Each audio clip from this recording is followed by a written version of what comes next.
Good day mga ka-sports natin dyan. Bakbakan ng Creamline Cool Smashers kontra sa Cherry Tigo at Signal HD Spikers kontra naman sa Capital One. Wala nang makakapigil pa. Salpukan ng bawat team na ito. Sino ba ang magwawagi? Bukas pa ang kanilang laban at mauuna nga ang Creamline Cool Smashers kontra sa Cherry Tigo. At pagkatapos ng Cherry at ng Creamline, agad naman maglalaban ang Signal kontra sa Capital One. Kahit nga sabihin natin na malakas ang team ng Creamline at ng Signal, papalag kaya dito ang Cherry Tigo at Capital One? At gusto niya ba ninyong malaman kung sino ang mananalo?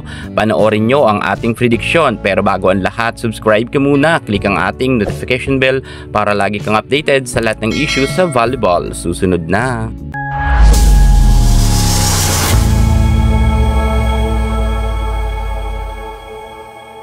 Bukas pa ang laban ng apat na team na ito, pero meron na nga tayong prediction kung sino ang mananalo. Puntahan muna natin ang bakbakan ng CCS kontra sa Cherry Tigo dahil sila nga ang unang magsasalpukan. Well, kilala naman natin na ang Creamline Cool Smashers ay isa sa mga pinakamalakas na team pagdating sa PVL. Pero pumapalag naman ang kupunan ni Chang Abby Maranyo. Pero kung ako inyong tatanungin kung sino ba ang mananalo sa kanilang dalawa sa kanilang laban bukas alas 4 ng hapon, well, malinaw na malinaw mga ka-sports na wala pang papalag sa Creamline. At sa tingin ko ay mabilisan nilang mapapatiklop ang Cherry Tigo.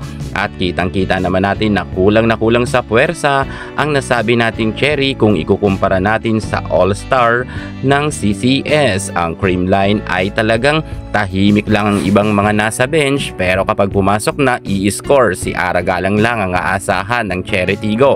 Kinakailangan na magdoble effort sila kung gusto nga nilang manalo sa kupunan ni Alyssa Valdez. Dahil nga, tulad ng sabi ko, All-Stars at All-MVP ay narito na nga sa CCS. Mahihirapan makalusot ang Cherry Tigo, so ibig sabihin talagang talo ang Cherry Tigo sa kanilang laban at babagsak na naman ang kanilang standing.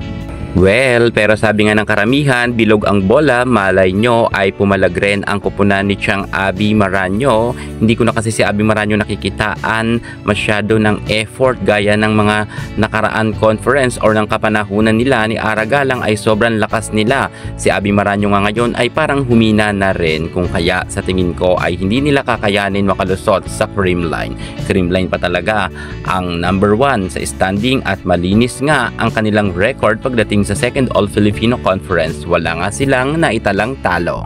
At puntahan naman natin ang bakbakan ng Signal kontra sa Capital One Solar Spikers. Well, sa dalawang team na ito, sino ba ang mananalo? Ito nga ang ating prediction. Sa totoo lang, malakas noon ang nasabi nating Capital One ng reinforce sapagkat malakas ang nakuha nilang import.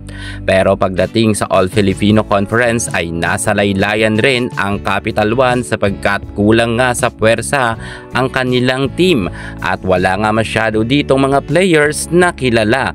Halos ang iba nga dito ay mga baguhan rin at kung meron man mga veterana, hindi ganoon katunog ang pangalan. Maliban kay Irish Tolenada na isa sa mga pinaka palaban sa team dito, si Tricia Genesis lang ang kanilang dinagdag na palaban. Bagamat nariyan naman si Cruz, pero wala pa rin silang magagawa kung ikukumpara natin sa Signal HD Spikers. Okay naman itong si Jorel Seng ay magaling naman yan, pero kulang na kulang talaga sila. Kinakailangan pa nilang mag-recruit ng mga malalakas na players at ang iba ngang nasa bench ay kahit ipasok ay hindi rin masyado nagkakaroon ng ambag. Kinakailangan na magdoble effort ng Capital One Solar Spikers kung gusto nga nilang manalo kontra nga sa Signal HD Spikers. Kitang-kita natin na ang Signal ay malakas. Pinahirapan nga nila ang malakas na team Creamline Cool Smashers.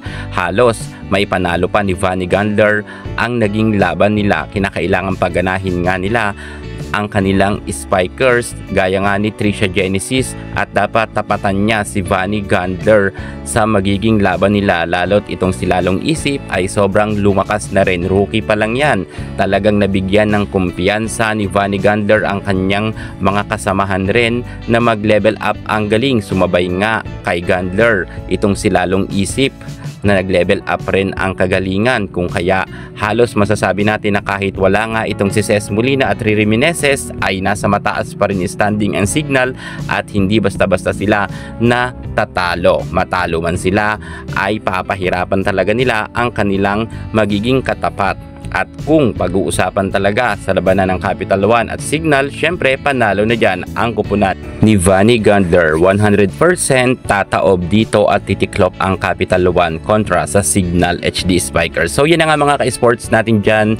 Ito ay aking prediction lamang, pero 100% sure tayo na ang Creamline Cool Smashers mananalo yan kontra sa Cherry Tigo at ang Signal naman ay mananalo yan kontra sa Capital One. Kayo, sa tingin nyo, kanino kayo tataya at para sa inyo, sino ang mananalo? Commenton man kayo dyan sa baba. Yan muna ang pinaka-latest natin sa mundo ng volleyball. At para hindi ka mawala sa lahat ng issue pagdating sa larangan sa volleyball, subscribe na. Thank you so much. God bless.